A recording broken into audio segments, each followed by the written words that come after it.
Hi everybody, this is Diane, and I haven't had a lot of time in my craft room today, but I just had a few minutes and did some cutting, choosing of papers and cutting of papers, and I wanted to share with you what's coming up next. In August, I'm going to be doing a couple of design team projects, but it's not August yet, so I wanted to do something that I could do fairly quickly for the last couple days of July, or the last week. It'll take me at least the rest of this week because I'm doing a lot of kid sitting this week. I'm either working or having grandchildren with me every day this week. So it's going to limit my time in here, but I am going to do the best I can. So what I decided to do was some more smash books. I don't want to make any reservations this time.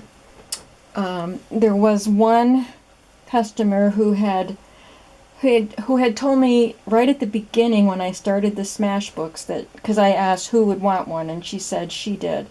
So I wrote her name down, but she was out of town when I made them, and then they all got claimed.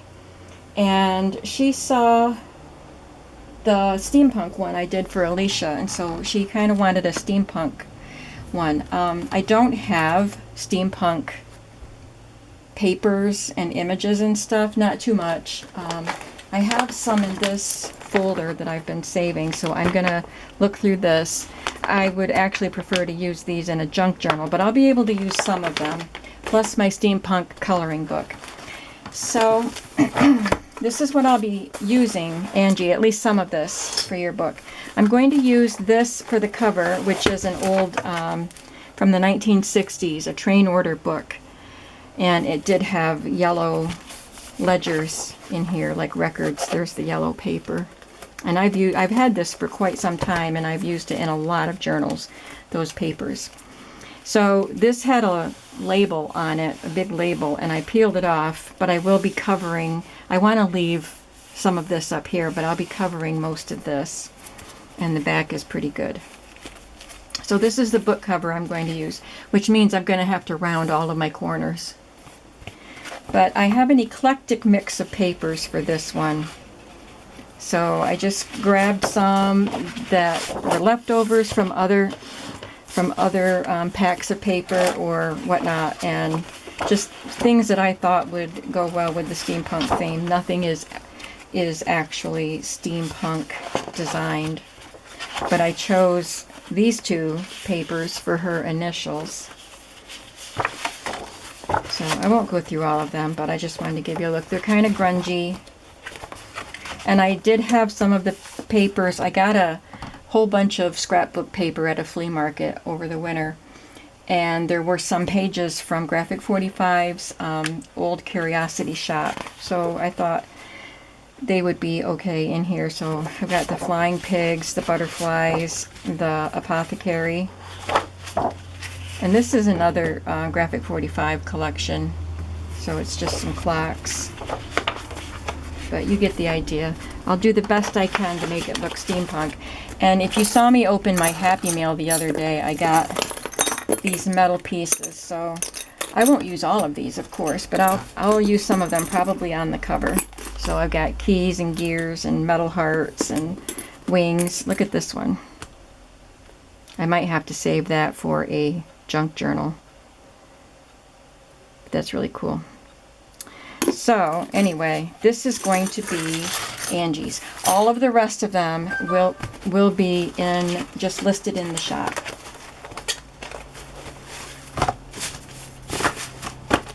So let's set this aside, and you can see what the other ones are going to be. I'm just trying to grab a hold of some down here. Most of these covers are going to be covered. There we go. There's a couple that I'll leave. Okay. This one is going to be covered. And it is going to be made using this paper pad, Farmer's Market, from Recollections. So it's really, really fun paper.